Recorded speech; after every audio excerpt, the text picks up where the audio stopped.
નમસ્કાર મિત્રો, આજે આપણે વાત કરીશું કે ગુરુ પૂર્ણિમાનું ઐતિહાસિક મહત્વ, આધ્યાત્મિક દ્રષ્ટિએ તેની ઉજવણી, વિવિધ પરંપરાઓ અને આજના યુગમાં ગુરુનું સ્થાન વગેરે સમાવવામાં આવે છે. ગુરુ પૂર્ણિમા પૂર્વ એક આધ્યાત્મિક દીપ્ત સ્તંભ. ગુરુ પૂર્ણિમાનું તાત્પર્ય.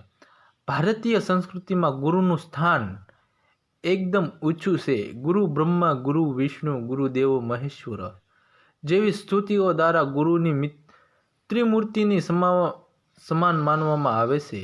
ગુરુ પૂર્ણિમા એ દિવસે જ્યારે શિષ્ય પોતાના ગુરુ પ્રત્યે આદર, ભક્તિ અને કૃતજ્ઞતા વ્યક્ત કરે છે. દરેક પર્વની માફક ગુરુ પૂર્ણિમા પર્વનું પણ સામાજિક, આધ્યાત્મિક અને સાંસ્કૃતિક મહત્વ છે. ગુરુ પૂર્ણિમાનો ઇતિહાસ અને પ્રસ્તાવના. મહર્ષિ વેદવ્યાસનો જન્મદિવસ. ગુરુ પૂર્ણિમાને મહર્ષિ વેદવ્યાસના જન્મદિવસ તરીકે ઉજવવામાં આવે છે. વેદવ્યાસે 4મા વેદમાં સંપાદિત કરીને વર્ગીકૃત કર્યા, મહાભારતની રચના કરી અને હજારો શ્લોકો દ્વારા ભારતીય સંસ્કૃતિને દિશા આપી. તેઓ પ્રથમ ગુરુ માનવામાં આવે છે, તેથી તેમનો સન્માન રૂપે આ દિવસ ગુરુ પૂર્ણિમા ઉજવવામાં આવે છે. આદિ ગુરુ શિવ ના શિશમાંથી જ્ઞાન પ્રવાહ સુધી. હિન્દુ શાસ્ત્રોમાં કહેવાય છે કે શિવજીએ આ દિવસે પોતાના શિષ્યોને યોગનું પ્રથમ જ્ઞાન આપ્યું હતું, તેથી તેમને પણ આદિ યોગી અથવા આદિ ગુરુ કહેવાય છે. એટલે કે યોગીઓ માટે આ દિવસ ખૂબ જ વિશિષ્ટ છે. ગુરુનું સ્થાન અને તેની ભૂમિકા. ગુરુ એટલે કોણ? ગુ એટલે અંધકાર અને રૂ એટલે પ્રકાશ. એટલે ગુરુ તે વ્યક્તિ કે જે અજ્ઞાનતા અંધકારમાંથી જ્ઞાનના પ્રકાશ તરફ લઈ જાય છે. ગુરુ કોઈ એક શિક્ષક જ નહીં, પણ જીવનમાં દરેક ક્ષેત્રમાં માર્ગદર્શન છે. અધ્યાત્મક, વ્યવહાર, વ્યવસાય અને આત્મજ્ઞાનનું સુધી શિષ્ય અને ગુરુનો સંબંધ.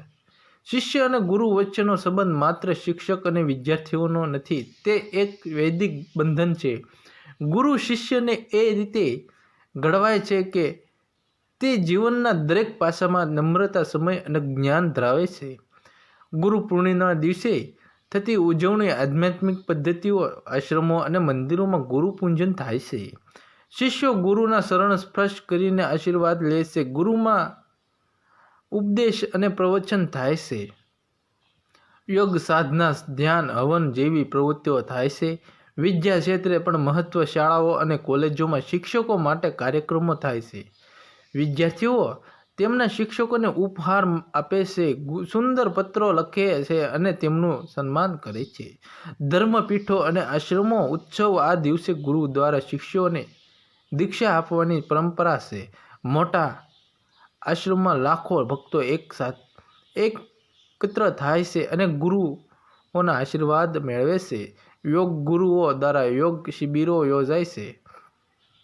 વિશ્વના અન્ય ધર્મો. ગુરુ મહત્વ. બૌદ્ધ ધર્મ. ગૌતમ બુદ્ધના શિષ્ય માટે આ દિવસ ઘણો પવિત્ર છે.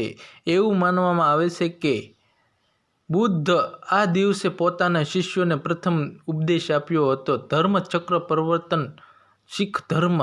શીખોના પણ ગુરુનું મહત્વ અતિશય છે. ગુરુ નાનકથી શરૂ કરીને ગુરુ ગ્રંથ સાહેબ સુધી ગુરુઓને માનવાનું પાઠબક્ષ.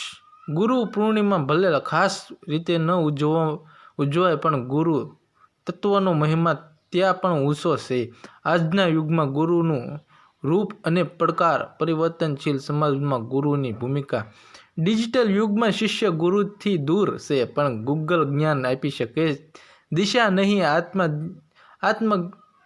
આધ્યાત્મિક રીતે સંતો, ગ્રંથોમાં બાપ, શિક્ષકો એ બધા ગુરુ સ્વરૂપે છે. ગુરુ માત્ર વ્યક્તિ નહીં, પણ એક તત્વ છે. સાચો ગુરુ શોધવા નીકળ્યા અંદરથી ખોટું ગુરુ જીવન બરબાદ કરી શકે છે. ગુરુએ સ્વાર્થ વગર શિષ્ય મોક્ષ માર્ગ તરફ દોડી જાય છે. જોઈને ગુરુ હોય છે કે જેવું જીવન જ શિષ્ય માટે દર્પણ બને છે. ગુજરાત પ્રસિદ્ધ ગુરુઓ અને પરંપરાઓ. ગોપાળાનંદ સ્વામી, ભગત બાપા, જલારામ બાપા, મોરારી બાપુ જેવા ગુરુઓ માત્ર આધ્યાત્મિક જ નહીં પણ સમાજ સેવા પણ કરી છે. તેઓએ જાતિ પાતિને ઉપર ઉઠીને માનવતાનો સારો અર્થમાં જીવન બનાવે છે, તેમજ માત્ર પૂંજવાની જ નહીં પણ અનુસરીએ તેવી જીવનશૈલી આપી છે. શિષ્યો માટે ગુરુ પૂર્ણિમાનો સંકલ્પ: ગુરુની આજ્ઞાનું પાલન. ગુરુના દર્શન માટે સમય કાઢવો, ગુરુના જીવનનું મૂલ્ય ને પોતાના જીવનમાં ઉતારવા. સત્સંગ, સ્વાધ્યાય અને સેવા દ્વારા આત્મવિશ્વાસ વધારવો. નિષ્કર્ષ: ગુરુ પૂર્ણિમા આત્મચિંતનનો. ગુરુ પૂર્ણિમા એક માત્ર ઉજવણી નહીં પણ આત્મ પરીક્ષણનો અવસર છે. શિષ્ય તરીકે આપણે કેટલું જીવનમાં પદાર્થ પર જીવી રહ્યા છીએ? ગુરુના ઉપદેશથી કેટલું જીવન બદલ્યું છે? આ પ્રશ્નનો વિચાર કરવા માટે પવિત્ર દિવસ છે. જો તમને એમાં કશું પણ વધારવાનું હોય કે ઇતિહાસ અવતરણનો સંસ્કૃત શ્લોક છે.